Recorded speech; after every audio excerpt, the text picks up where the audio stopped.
Who will cry when you die. जब आप मरेंगे कौन रोएगा। रॉबिन शर्मा इस पुस्तक में मरने की बात नहीं कर रहे हैं, वस्तुतः जीना सिखा रहे हैं। हम ऐसा जीवन जिएं कि मरने का जब क्षण आए तो हंसी हंसी इस संसार को हम छोड़ पाएं। संसार के लोग रो रहे हों और हम बिना किसी पछतावा के, बिना किसी पीड़ा के, बिना किसी संताप के, बिना किसी क्षुब्ध हुए हम इस संसार को छोड़ के जा सकें। इसके लिए बड़े प्रैक्टिकल टिप्स हमें इस वीडियो के माध्यम से सुनने को मिलेंगे, समझने को मिलेंगे। ये सभी पॉइंट प्रैक्टिकल हैं और हमें ये करके ही देखने होंगे। आइए हम समझते हैं। सबसे पहले आज के इस वीडियो में पॉइंट आता है कि चिंता के लिए समय निकालें। कैसी अजीब बात है, पूरी दुनिया हर समय चिंता में, तनाव में, स्ट्रेस में घिरी हुई है।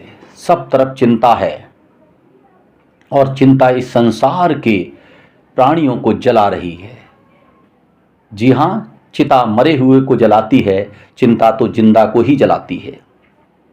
लेखक समझाते हैं कि हमें चिंता दिन भर नहीं करनी चाहिए। हमें एक प्रयोग करना है कि चिंता के लिए हम निश्चित समय निकालें। चिंता के लिए एक समय फिक्स करें और उस समय में हम चिंता करें। अच्छा, कैसे? हाँ, दिन भर चिंता में हम काम ना करें, दिन भर चिंता में हम ना डूबे रहें, बल्कि हम हो सके तो तीसरे पहर का एक समय होता है, 4 से 7 का करें, 4 से 6 का करें। जितना आपको बड़ी चिंताएं करनी है, ज़्यादा देर चिंताएं करनी है, उतनी देर आप बैठ जाएं, कॉपी ले लें, पेन ले लें और दिन भर की सभी चिंताओं को नोट करें। क्या क्या चिंताएं आपको सताती हैं उनको खूब करें, खूब डूबें उनमें, खूब दुख मनाएं, खूब संताप से डूबें। और इस प्रयोग को लगातार कुछ दिन करेंगे, आप अचंभित होंगे कि नाटकीय ढंग से भी चिंताएं कम होने लगेंगी और आप चिंताओं का संताप आपको नहीं डसेगा। धीरे धीरे वह समय जो आपने निर्धारित किया है 2 घंटे का या 3 घंटे का, वो घटने लगेगा और घटते घटते कुछ ही दिनों बाद ऐसा होगा कि आप चिंता के लिए अलग से समय नहीं देंगे और ना ही दिन में चिंता करेंगे। आप चिंताओं की व्यर्थता को आसानी से समझ जाएंगे। अपने अंदर के आदर्श बच्चे को बनाए रखें। कैसे? हम सब के अंदर बचपन होता है, बचपन से युवा काल में आए हैं और युवा काल से हम प्रौढ़ अवस्था में हैं या आगे वृद्धावस्था में जा रहे हैं। हम सब के अंदर एक बचपना याद करें और उस बच्चे को याद करें जब हम छोटी छोटी चीज़ों से, छोटी छोटी खुशियों से बहुत खुश हो जाते थे और उन खुशियों को मनाते थे। बहुत थोड़े में हम बहुत ज़्यादा आनंद लेते थे। ऐसे ही अब किसी भी आयु में आप हैं, अपने उसी स्वभाव को जिंदा रखें। थोड़े में ज़्यादा आनंद लेने का भाव बनाएं और कई बार तो यूजलेस चीज़ों से भी बच्चे बहुत आनंद लेते हैं। तो ऐसे ही अपने अंदर के उस आदर्श बच्चे को बनाए रखें। भले ही आप 55 के हों, फिर भी बचपन को बनाए रखें। हमको आगे समझने को मिलता है कि प्रतिभा वास्तव में प्रेरणा से ही पैदा होती है, या यूं कहो सफलता के लिए जो जिम्मेदार तत्व हैं उसमें प्रतिभा नहीं, प्रेरणा जिम्मेदार है। 99% कमाल तो प्रेरणा का है। जी हाँ, जो लोग सफल होते हैं उन्हें सफलता का सबसे बड़ा रहस्य यही है कि वे बहुत ही प्रेरित होते हैं अपने काम के प्रति, उत्साह से, उमंग से, खुशी से बहुत ही प्रेरित होते हैं अपने लक्ष्य को हासिल करने के लिए। तो इस बिंदु पर हमको ये समझने को मिलता है कि वास्तव में टैलेंट अगर कम है, टैलेंट बहुत कम है, आप चिंता ना करें। आप विषय यह है कि आप प्रेरित हों अपने काम के लिए और अपने मन को प्रेरणा से भर के रखें, और आप देखेंगे स्टेप बाय स्टेप आप सफलताएं सफलताएं और सफलताएं हासिल करते चले जाएंगे। और आप कम टैलेंट के बावजूद भी एक समय ऐसा आएगा कि लोग कहेंगे कमाल है, आप तो जबरदस्त प्रतिभाशाली व्यक्ति हैं। अर्थात प्रेरणा का ही कमाल होती है प्रतिभा। मैं समझता हूं इस बिंदु को आसान तरीके से समझ लिया गया है। आगे मैं समझने की प्रयास करता हूं कि अपने मंदिर को सदैव स्वच्छ रखें, स्वस्थ रखें और मंदिर का बहुत अच्छे से ख्याल करें। मंदिर का ख्याल, जी हाँ, लेखक उन मंदिर, गिरजाघर, चर्च, मस्जिदों का बात नहीं कर रहे। यह तो उस मंदिर की बात कर रहे हैं जिस मंदिर में असली स्वरूप में आप रहते हैं, अर्थात आपका तन, आपका शरीर। Body is a temple, so maintain this temple always clean, good, healthy and happy. अपने मंदिर का हमेशा ध्यान रखें। कुछ लोगों का मंदिर मंदिर नहीं है, कूड़ा घर है, डस्टबिन है, उसमें सब कूड़ा कचरा सब डालते रहते हैं। यहाँ ये कहा जा रहा है आप अपने मंदिर का सदैव ख्याल रखें, अर्थात अपनी तन और मन को स्वच्छ और समृद्ध रखें। मन में अच्छे अच्छे विचारों को डालें, सुगंधित विचारों को डालें, प्रकाशवान चीज़ों को उसमें पैदा करें, ना कि कूड़ा करकट डालने का स्थान बना लें। मन में आया सो खा लिया उल्टा सीधा, और मन में आया सो विचार कर लिया उल्टा सीधा। तो हमको यहाँ अच्छा बिंदु मिलता है कि अपने मंदिर का ख्याल करें। कमेंट करके अवश्य बताना कि क्या आप इस प्रकार से ही सोचते थे अपने विषय में। शांत रहना भी सीखें। हाँ, थोड़ा समय अपने आप का निरीक्षण करें, शांत रहकर। शांत रहना हम सबको सीखना चाहिए। रब्बी इस आपाधापी के संसार में हम सब कार्य कर रहे हैं, तो हम शांत रहकर भी समय समय पर आत्मनिरीक्षण करते रहें। अपने आदर्श पड़ोसियों के विषय में सोचिए। यहाँ पर एक नए दृष्टिकोण से हमको समझने को मिलता है। आदर्श पड़ोसियों के विषय में हम कैसे सोचें। आदर्श पड़ोसी लेखक ने बताए हैं कि कभी भी जो लोग महान हुए हैं, पहले अच्छे लेखक हुए हैं, अच्छे चित्रकार हुए हैं, मन में ये सोचें अगर वो मेरे पड़ोसी होते तो हमको उनसे क्या क्या चीज़ें सीखने को मिलती।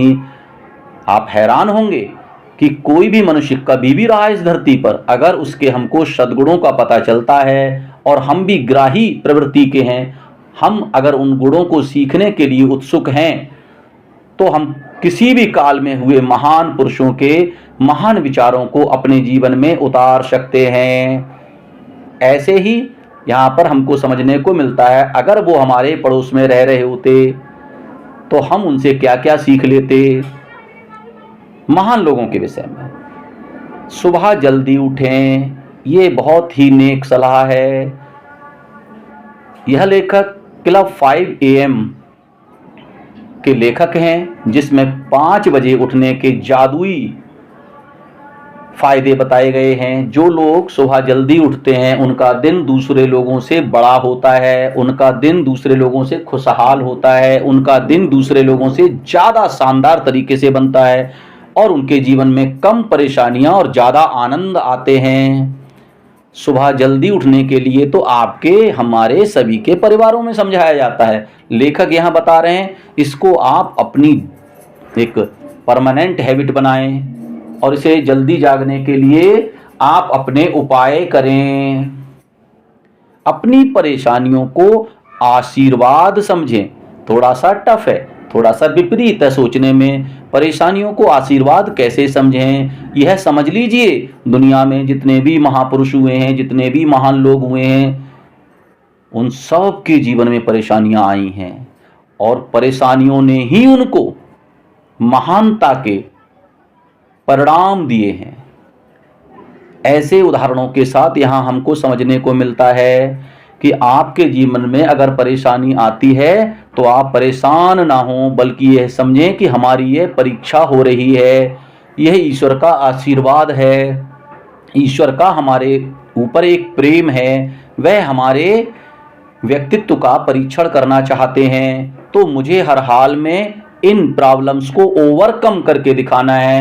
हाँ, मुझे पास होना है, परेशानी में डूबना नहीं है, परेशानी से पार हो जाऊंगा और मैं अपने ईश्वर को, अपने इष्ट देव को ये दिखा दूंगा कि मैं इस लायक था, जो आपने परेशानी दी मैं इसको पार करने लायक था। और धीरे धीरे यह होगा कि परेशानियां ही आशीर्वाद बन जाएंगी। आगे हमें समझना है, हंसते हंसते दिन बिताएं। कैसे हंसते हंसते?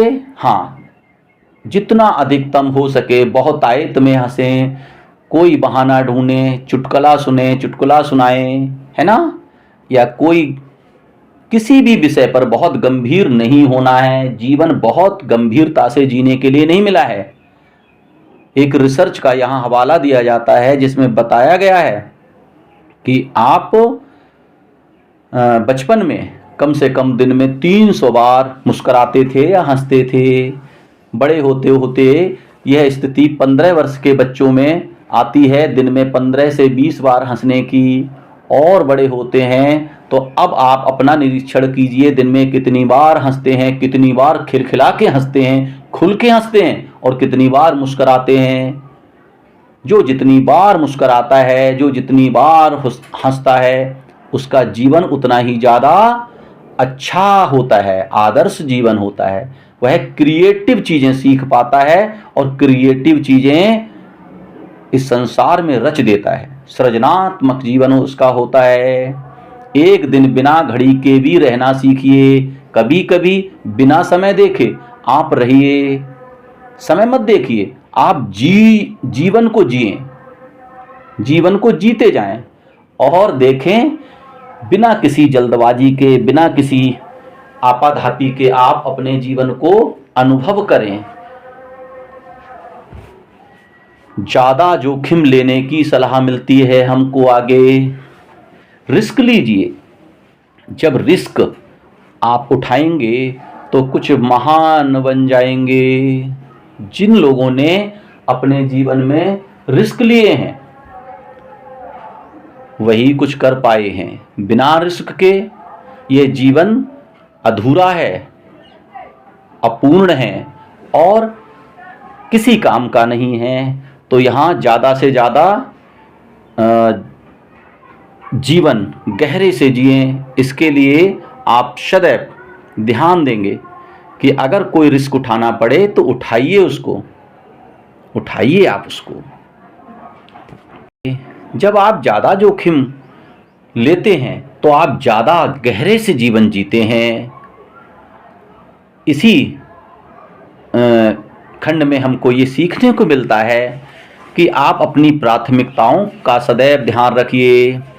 कहानी के माध्यम से हमें बताया गया है कि एक बार एक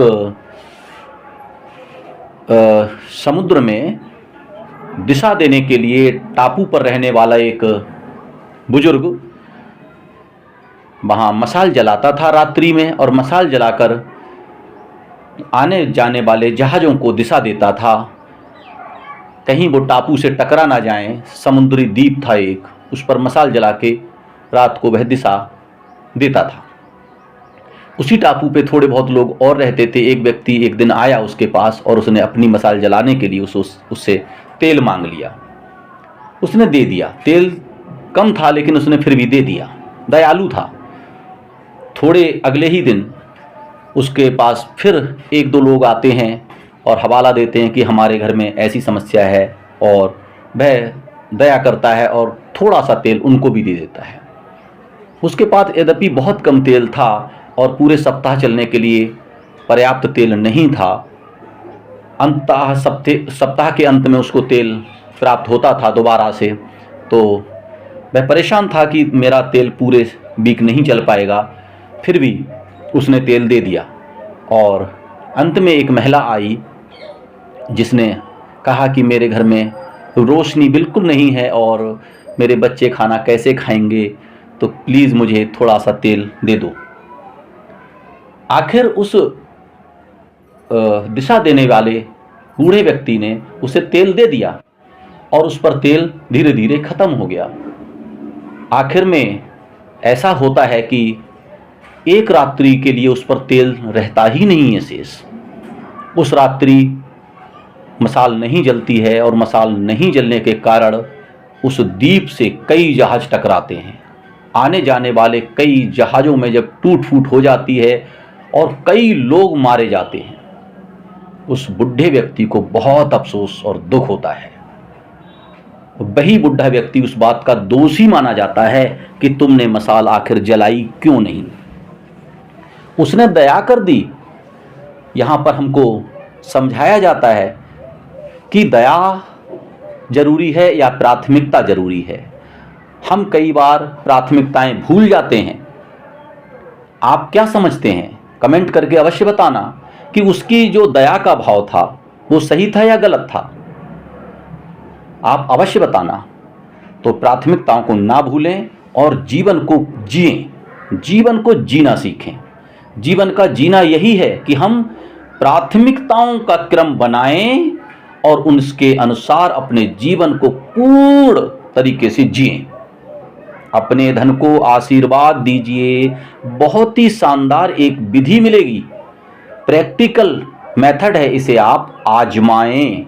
जो भी धन आप किसी को दें, मन में आशीर्वाद भी दें उसे कि मैं जो धन इसे दे रहा हूं, यह धन इसके अच्छे स्वास्थ्य के लिए काम करे, इसे प्रसन्नता दे, इसे खुशी दे और यही मेरे पास घूम करके जब आए तो वृद्धि के साथ आए।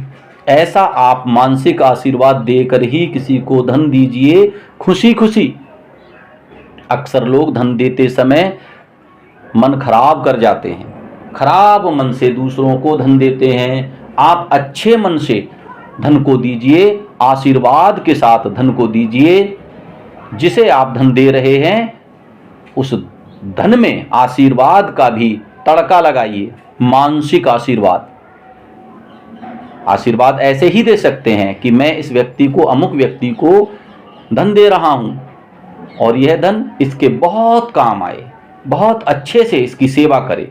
और धन सेवा करने के बाद मैं किसी को अगर 10,000 रुपये दे रहा हूं तो बढ़ करके मुझे यह धन ज़्यादा आएगा, लौट कर आएगा। अगर आप धन को आशीर्वाद के साथ देंगे तो लोगों की सच्ची योग्यताओं पर ध्यान दें और उन योग्यताओं की कद्र करना सीखें।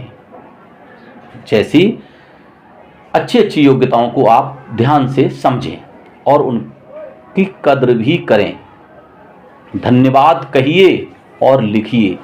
जहाँ भी आपको अच्छा मिलता है, धन्यवाद के योग्य मिलता है, कुछ भी, कहीं भी, कभी भी, तो आप धन्यवाद के भाव से भरें अथवा धन्यवाद लिख कर दें। लेकिन धन्यवाद में कंजूसी कभी ना करें। क्यों? अच्छी अच्छी चीज़ों को जब आप धन्यवाद करते हैं तो वही चीज़ें बढ़ जाती हैं। हाँ, अच्छी अच्छी बातों के लिए आप धन्यवाद कहते हैं तो उन चीज़ों का विकास होता चला जाता है। सदैव सीखने के लिए आप अपने सफ़र में या कहीं भी ऑडियो बुक सुन सकते हैं या अपने साथ बुक रख सकने की सलाह मिल रही है। सबसे बहुत ही नई चीज़ मिल रही है, प्यार का बही खाता बनाएं। प्यार का बही खाता, जी हाँ, एक जैसे लेन देन करने के लिए आप लोग अपनी डायरी उपयोग में लाते हैं, ऐसे ही प्यार का बही खाता बनाएं। किन किन लोगों ने आपको प्यार किया है, किन किन लोगों ने आपका सम्मान किया है, कितने लोगों ने आपके साथ अच्छा व्यवहार किया है, इन सब को नोट करें और आप देखेंगे कि बहुत नाटकीय ढंग से आपके जीवन में प्यार बढ़ने लगेगा, सम्मान बढ़ने लगेगा और आपके साथ हैप्पीनेस बढ़ने लगेगी। लोगों का नज़रिया जाने शांत रहकर उनको भी सुने। कई बार हम अपनी बात समझाते रहते हैं और हम सामने वाले की बात नहीं सुनते हैं। हमें अगर सामने वाला 60 सेकंड तक कोई जवाब नहीं देता है, सुनता ही रहता है, तो आप अवश्य चुप हो जाएं और उसे उकसाएं कि कहिए आप क्या कहना चाहते हैं। अगर 60 सेकंड तक वह व्यक्ति आपसे कुछ ना कहे तो ये भी समझिए वो कुछ सुन भी नहीं रहा है। इसलिए यहाँ पर हमें सुझाव मिलता है कि शांत रहकर सुने और दूसरे के मन की बात को जानने का प्रयास करें, तभी आप उसके नज़रिए को समझेंगे और आप अच्छे संबंध लोगों से बना पाएंगे। प्रिय मित्रों, तो इस आज के खंड में इतना ही बताएंगे और जाने से पहले हम पुनः इसमें से 2-3 बातें फिर से रिपीट कर देते हैं कि अपने चिंता के समय को फिक्स करें।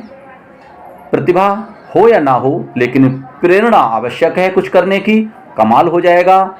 शरीर एक मंदिर है, इसे डस्टबिन ना बनाएं, कुछ भी इसमें ना डालें। और सबसे बड़ी बात तो यह है कि आप अपनी प्राथमिकता को चुनें और प्राथमिकता के आधार पर ही कार्य करें। आप हमारे इसी प्रकार के और भी ऑडियो बुक सुनने के लिए बने रहें। इसके अभी 2 खंड और शीघ्र आने वाले हैं और आप जरूर उनमें से प्रैक्टिकल करें, सीखें। Thank you for listening this audio book. Thank you. सदैव स्वस्थ रहिए, मस्त रहिए और कुछ बेहतर करते रहिए। धन्यवाद।